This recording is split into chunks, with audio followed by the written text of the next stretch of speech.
On today's show, we'll be joined by Ben Beecken from Locked On Wolves to take a look at some of the similarities and possible differences between Jalen Green and Anthony Edwards, how those two kind of came into their rookie season, some of the struggles that they faced, and then some of the positives as they navigated their way through their respective rookie campaigns. And hey, take a look at the jump that Anthony Edwards took in his sophomore season and some of the things that we might be able to expect out of Jalen Green come next season. All of that and more coming up right here at Locked On Rockets. This is Mission Control, Houston. Ignition sequence start. The Houston Rockets select Jalen Green and Jabari Smith Jr. T-minus 15 seconds. Guidance is internal. Every time I step on that floor, I'm coming. You're getting somebody who's going to come in with a chip on their shoulder, somebody who's going to come in and compete from day one. 6, 5, 4, 3, 2, 1.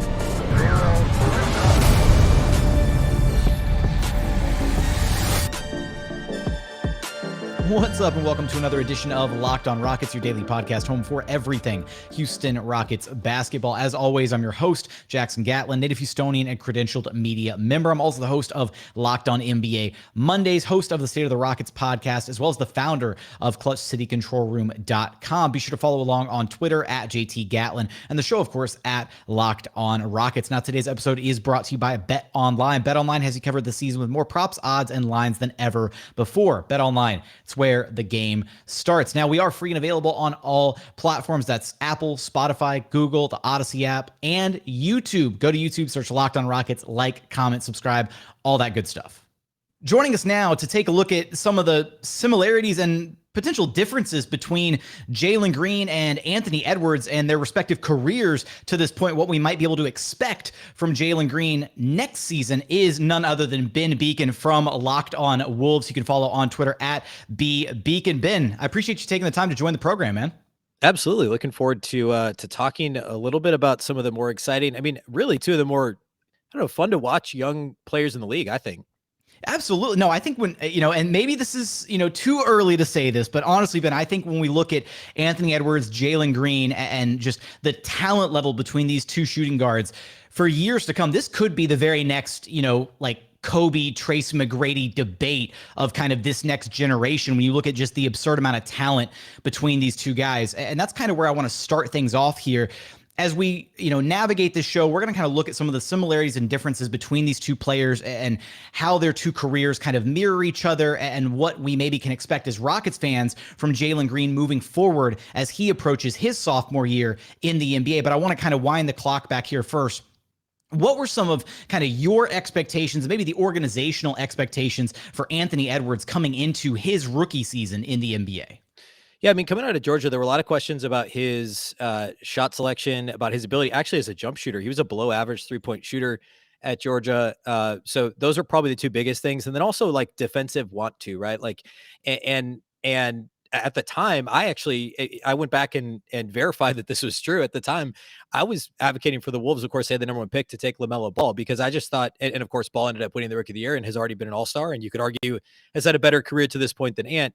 But at the time, I thought even with D'Lo on the roster, LaMelo Ball was more NBA ready. There were a lot of concerning Andrew Wiggins parallels with Anthony Edwards in my mind. And as it turns out, that was mostly unfounded because, well, some of those concerns were legit in that they were some of his kind of maybe blind spots as a rookie. Shot selection is still kind of a bit of an issue for him at times. But it turns out he's a pretty decent defender. He was ready to go from day one to defend in the NBA there. And we'll talk more about that here in a little bit, I'm sure. But some of those concerns, he wasn't great as a rookie. I think he actually had a pretty similar rookie season to Jalen, but it was again defense. It was the jump shot. Could he lock in defensively? And I think looking back on it, he was kind of bored at the University of Georgia. They weren't very good. They were, I believe, below 500 or right around 500 in his only season there. And I think, frankly, he just got a little bit bored, which isn't a great excuse, but like, I guess. I think that's what it was. I mean, as a rookie in the NBA, even though there were some uneven moments that we'll talk about, none of those issues were like glaring issues, where they were concerning at all during his rookie season. Yeah, I find it interesting because that's one of those areas where I think when you look at Ant coming out and then Jalen coming out, I think Ant was the more physically equipped player, ready to like translate right away to the NBA. Whereas there were some questions about Jalen, how his body would translate to the NBA. Not necessarily there was a concern that he wouldn't work, just that Ant was more physically equipped to have his game be immediately impactful as far as just his ability to drive, finish at the rim, things like that. And then I find it interesting you bring up the defensive side of things because that's almost like a complete inverse of Jalen, if only because he was so outwardly spoken constantly about, I want to be a two-way player. I want to do this. I want to do, like, verbally always putting almost defense as like the first thing that he would bring up in interviews, in whatever, just film breakdowns. He was always talking about wanting to be a good defensive player. And he didn't translate to being a good defensive player right away. He's improved, but wasn't a good defensive player right out of the gate. Hopefully has the tools to make that happen a little bit further down the line. But when we kind of shift things here and look at the rookie season numbers, we've got, I'll pull these up really quick. Yeah. The rookie seasons are largely comparable between Jalen Green and Anthony Edwards. And I think that's where a lot of people kind of connect these two players, because Ant had a rookie season where he kind of struggled, right? That first half of the season. And then he just absolutely turned it on in the second half of the season. And that's where really, like, you started to see some of that future star potential out of him, right? Absolutely. And Ant didn't even start until it was like late December when he started starting. And then he had that 40+ point game and they beat the Suns, of course, the eventual Western Conference champs that season. They beat the Suns on the road. And I think like an ESPN game, maybe. And Ant just had a monster performance. And of course, he started the rest of the season. The Wolves weren't very good his rookie season. But you look at across the board, the shooting percentages are eerily similar. Jalen Green actually shot the ball a little better than Ant as a rookie. I think the only edge Ant really had was in terms of distributing the ball. The assist rate was better. And defensively, maybe a little bit. And there were certainly some holes in his defensive game as a rookie. He was really good off the ball because he's so athletic. And you could tell he's got a really high basketball IQ, which maybe wasn't as clear at Georgia because, again, I think he got bored and he was saving his energy to do stuff on offense. But he knows when to jump a passing lane. There's still some issues with gambling, but that's. I mean, he was 19, is still only 20 actually, and really good off the ball. He had some lapses on the ball, but now as a sophomore, that's changed. We'll talk more about that later. But I mean, his second part of his rookie season on both ends of the floor, he got more comfortable. The other thing is he got to play more with Karl-Anthony Towns. He got to play more with, at the time, Ricky Rubio, D'Angelo Russell. They started playing them together more often instead of playing with the second unit. Which at the start of last season or his rookie season, I guess, wasn't very good. And so he got to play with better players and he became more comfortable with the speed of the NBA game on both ends of the floor. And the way he rounded out his rookie year, ultimately, those stat lines look really similar between Jalen Green and Anthony Edwards as rookies.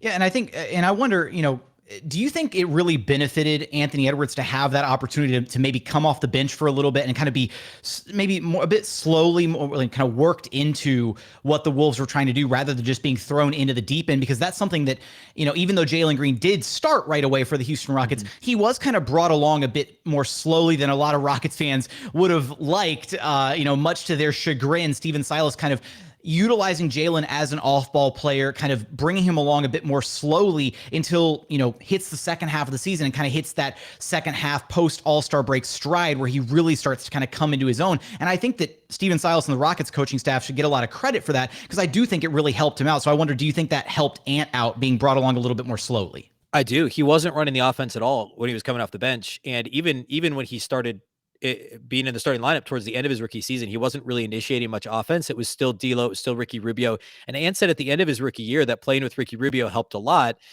because Ricky, kind of took him under his wing. We saw him do that with the Cavs last year, and the Cavs, all the young guys loved him as one of their vets. And that was beneficial for Ant because obviously Ricky sees the floor extremely well. He's a good defender, and he would take Edwards under his wing and just kind of say, hey, look, here's what you got to do. And now as a sophomore, Ant did initiate a lot more offense. He's always been unselfish. He's always been a very willing passer, but now it's like he goes into these possessions with a plan where he actually knows, it seems like he actually knows what his reads are in certain sets and where the open guys should be. That's beginning to click more as a rookie. Eventually, when he did get the opportunity to initiate, and even early into his second season, he wasn't comfortable. The turnovers, were, not alarming, but they were higher. And then as the year went on last year, he got much better. So I do think watching D'Angelo Russell, watching Ricky Rubio initiate offense, and not having the offense run through him early was probably beneficial. And now it's like, he's likely going to initiate as many possessions or more as anybody else. I think he's probably going to initiate more than D'Lo this year for the Wolves. Coming up, how these two players adjusted their games to the NBA level, some of the ups and downs that they faced in their rookie seasons. We're going to get there in just one moment after a quick message from our friends over at Built Bar.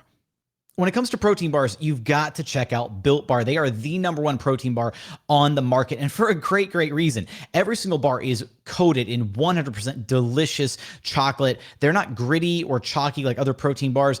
They've got so many incredible flavors to choose from as well, right? You got, strawberry, raspberry, mint brownie, peanut butter, salted caramel, cookies and cream, coconut brownie chunk.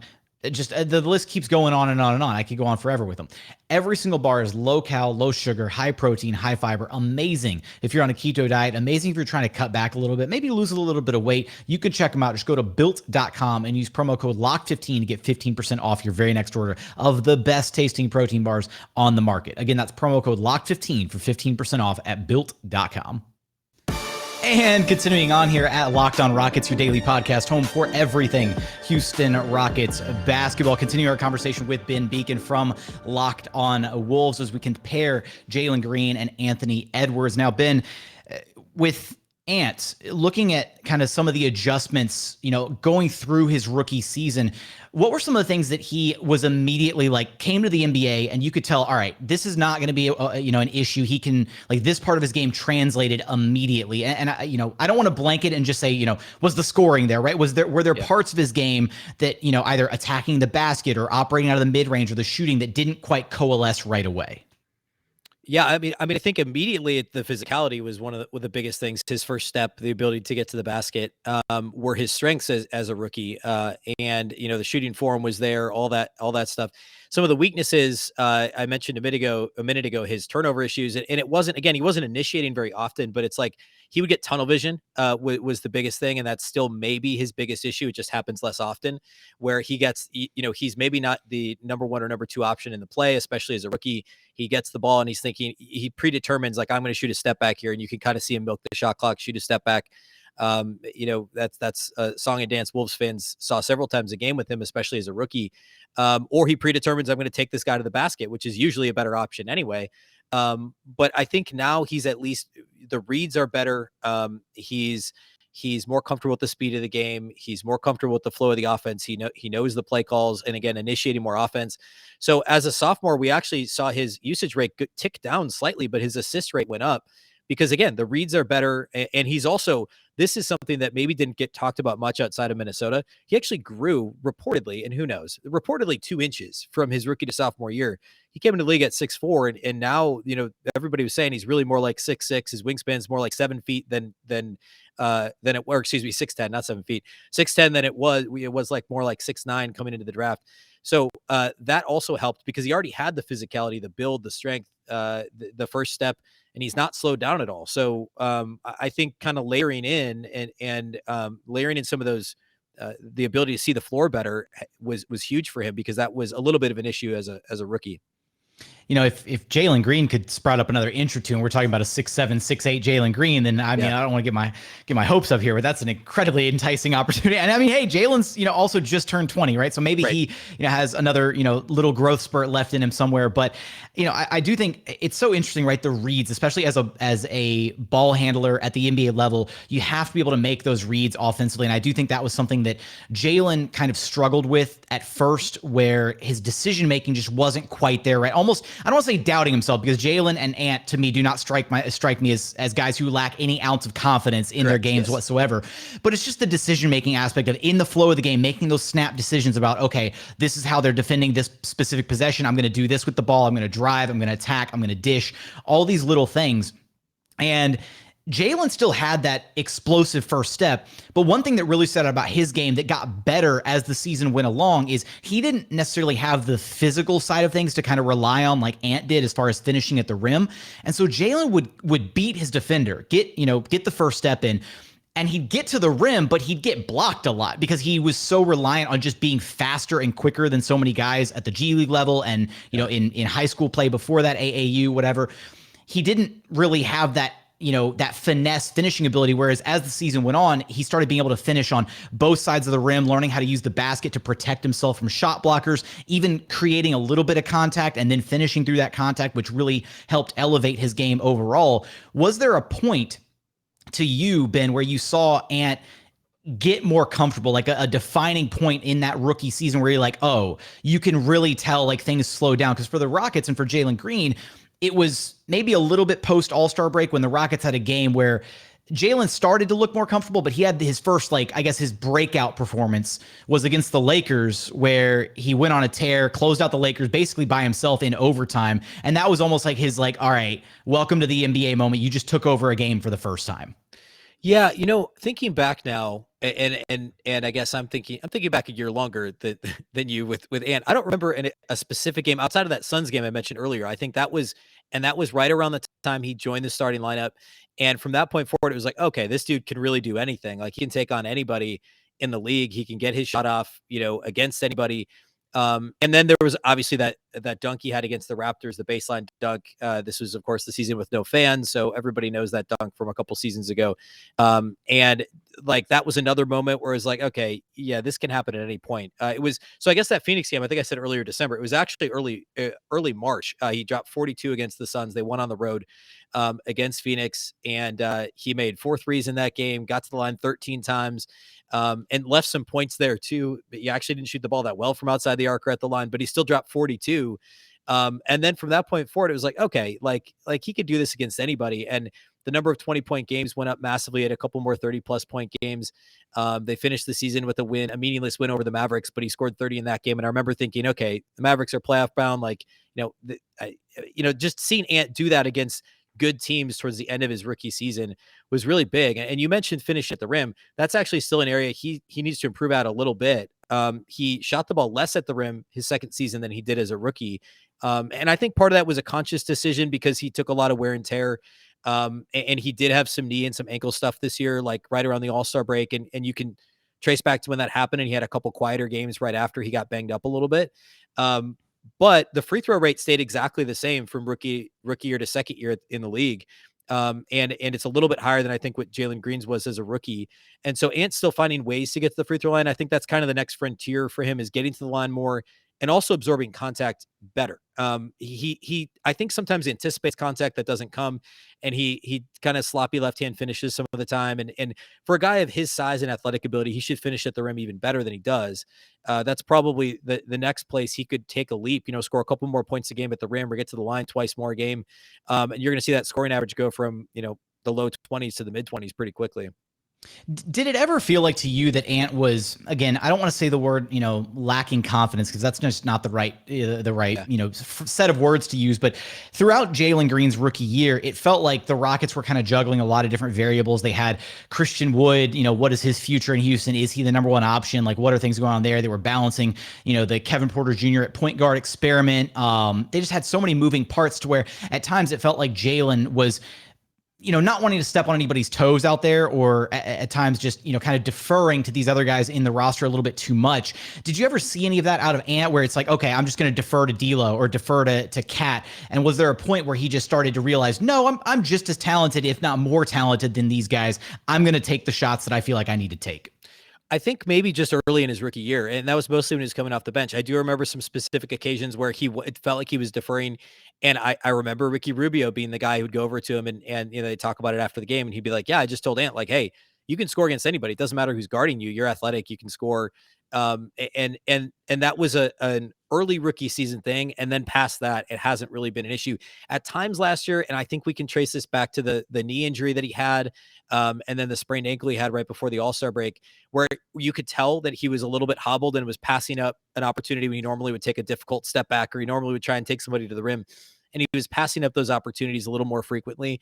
And, you can generally afford to do that when you've got Karl-Anthony Towns and D'Angelo Russell on the floor with you. But if he's healthy, he's aggressive. And it, like you said, he never really lacked for confidence. It was more, maybe early, just getting comfortable with the speed of the game. Everybody always talks about that, and also finding his spot. I think he didn't want to step on toes. He's by all accounts, a great person and somebody who wants to fit in and doesn't want to be the guy who's hogging all the shots, all the possessions. And so, I think there was a little bit of that early too. But now everybody on the Wolves, from Chris Finch, the head coach, to the stars like Towns and D'Lo, they've told him like, hey, you got to be aggressive. And I think that's all he needed. And now it's, if he's healthy and he's feeling good, then, he's going to be aggressive. What has the fan reception been around Anthony Edwards, and how has he kind of taken this jump with the second year in his career as a sophomore? What were some of the things that led to the jump that he had this past season, and how can we, potentially look at that as it relates to Jalen Green and the jump that he may be poised to take this upcoming season for the Houston Rockets? We're going to get there in just one moment.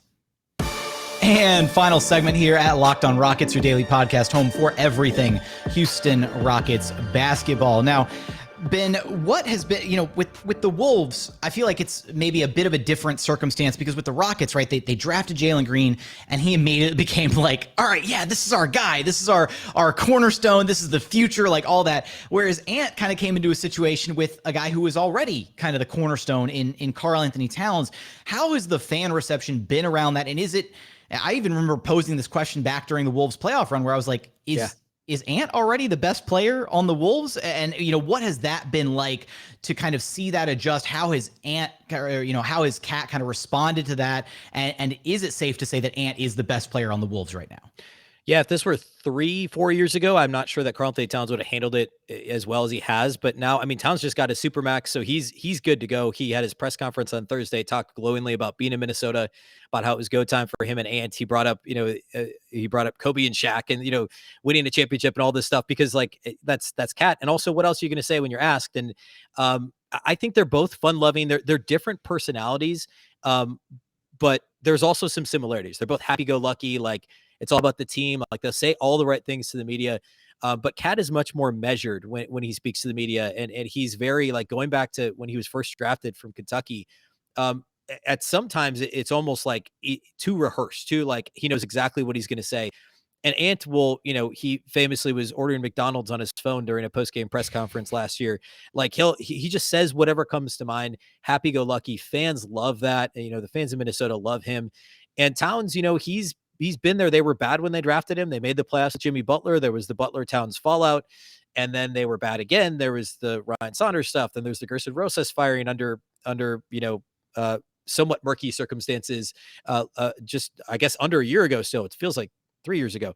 And so it's been a roller coaster for Towns. And then obviously the COVID thing and his mom passing away, and Towns has been there through all of it now. And I think Minnesota fans knew that there was going to need to be somebody else. I think, fans of the league probably could look at this and say, Towns was never maybe going to be the alpha dog on a championship team. And I think that's probably true, but he can be the best scorer on a championship team, and at times defer to somebody who can score in the clutch like Anthony Edwards, and have the personality to take on some of that stuff like Anthony Edwards. Like last year in the playoffs, Cat had his struggles. He had the bad play-in game against the Clippers. He had issues in the first round against Memphis at times with their physicality. And Ant was the one talking to the media saying, I don't like the fans in Memphis. There's a kid in the front row that was, cussing me out. And like all that, like Ant takes that stuff on and he loves it. And I think the fans in Minnesota knew there had to be kind of another personality that could lead this team, another dynamic scorer, potentially two-way player in Anthony Edwards. And he seems to be the perfect match for that. So, I think it was on Locked On NBA. You'd asked me a few months ago, like, hey, is this Ant's team? It's still such a tricky question because Cat still says all the right things, but Ant is the one that everybody wants to talk about because he's still only 20 years old. What is the ceiling for Anthony Edwards? What can he turn into? But the fans, especially young fans in Minnesota, absolutely love Anthony Edwards. He's so captivating both on and off the court.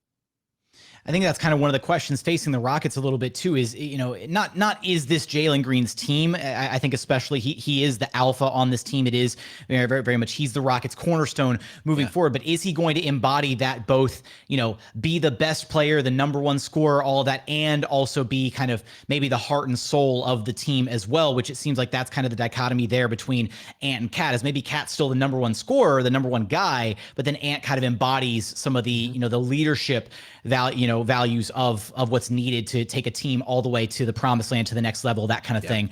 Yep. So it'll be interesting to see Jalen and kind of how he progresses from a leadership perspective, which he has all the intangibles. Everything we hear about Jalen, he's a hard worker, he leads by example, everything. And adding guys like Jabari Smith and Tari Eason from this most recent draft to that, other guys who have incredible work ethic, like hopefully it's got the Rockets trending in the right direction. But the big part, and the part that has Rockets fans so excited about this potential kind of comparison between Jalen and Ant, is the insane leap that Ant took in his sophomore year. I mean, he had a strong close to his rookie season, identical to what Jalen Green did almost, where you look at their numbers. In fact, I want to make sure I have this pulled up because I was so curious. I ran the numbers from their rookie seasons after the All-Star break.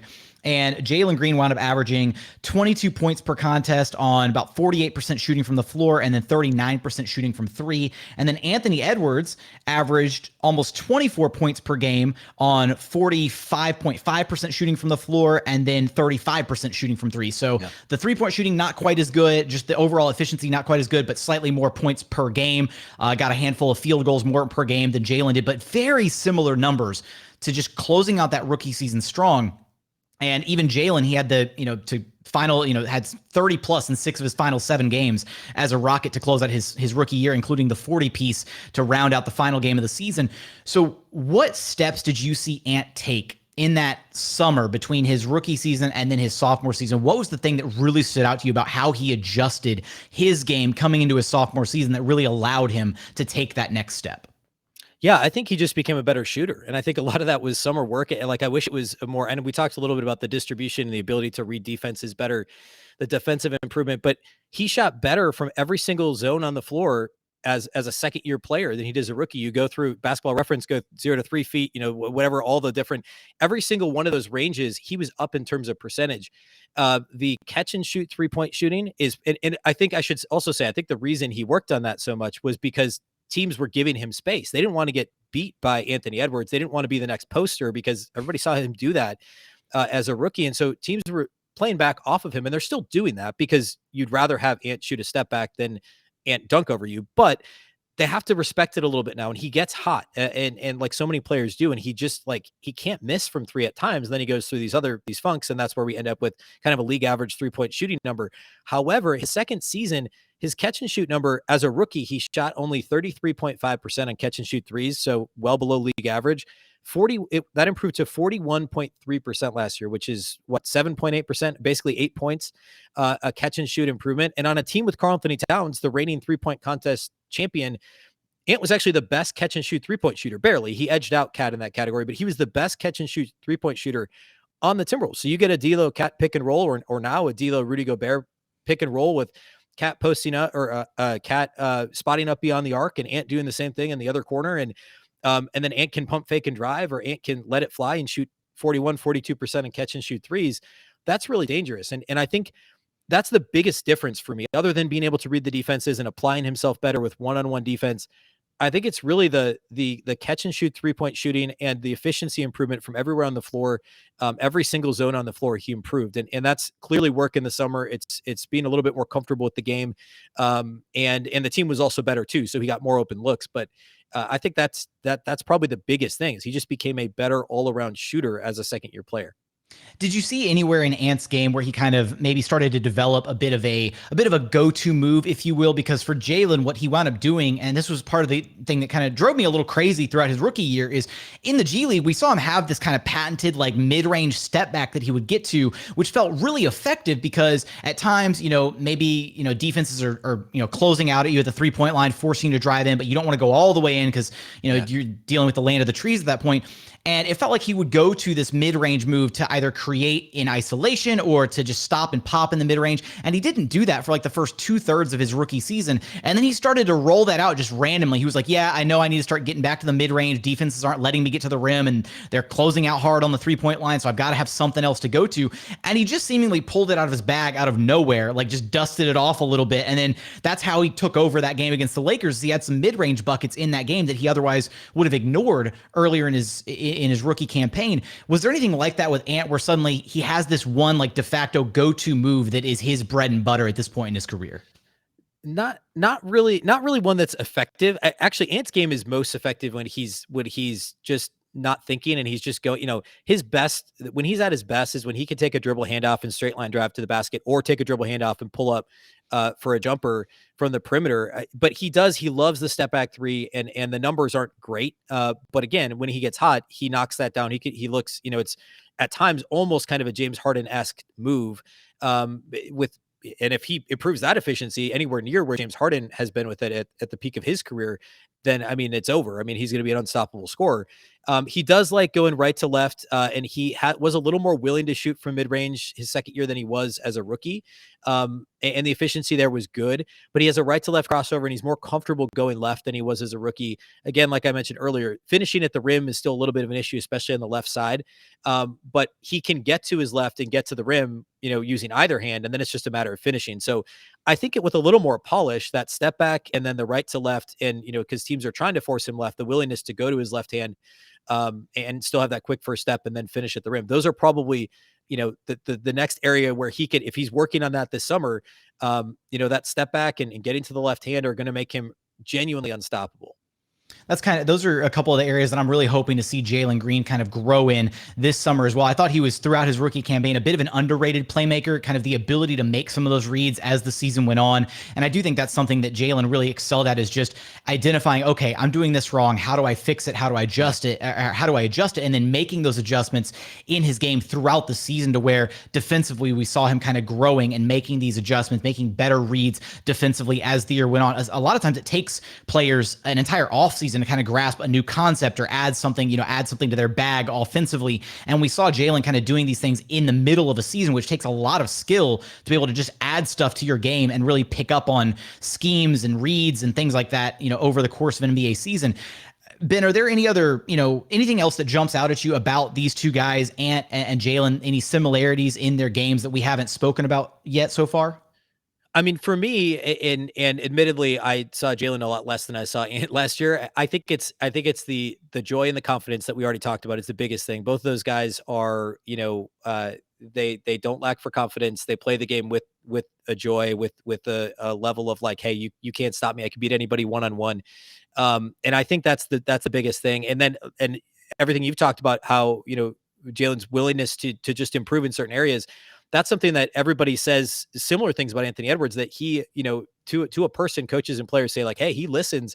Like Patrick Beverley said that all the time last year. Like, Ant listens when we tell him stuff, and he'll work on things, and he'll, he doesn't mind if somebody gets on him, and which isn't, that not every Karl Anthony Towns doesn't respond the same way necessarily, right? So Ant has that attitude where he's happy-go-lucky, but he gets really upset if things don't go how he thinks they should, because he knows he's talented, and yet he still listens to difficult coaching and to the veteran players that are mentoring him. So I think that's a similarity certainly between the two of them. All right, Ben, final thing here before I let you go. Who's the better dunker, Jalen Green or Anthony Edwards? Well, of course I have to say Anthony Edwards. He I can't remember who it was against. Watanabe, maybe the rookie year. That was yeah, against the Raptors. That was crazy. There was one last year, and I'm not remembering who it was against. There was another really good one last year. I don't know if either of them, dunk contest moving forward. I don't know if we're going to get Ant to the dunk contest or not, but it'd be a ton of fun. Jalen Green needs redemption for his dunk contest shenanigans this past year, absolutely. But if we could get an Anthony Edwards, Jalen Green dunk contest going, that would be a dunk contest for the ages. Two of the most athletic guys currently in the NBA. But Ben, I appreciate you taking the time to join us over here at Locked On Rockets. Do me a favor, let our listeners know where they can track you down at. Yeah, for sure. Of course, Locked On Wolves, anywhere you listen to podcasts, including YouTube, and then also on Twitter. My Twitter account is at B Beecken, and that's with 2 B's, 2 E's, CKEN. Ben, appreciate you taking the time to join the program. Absolutely. Thanks, Jackson.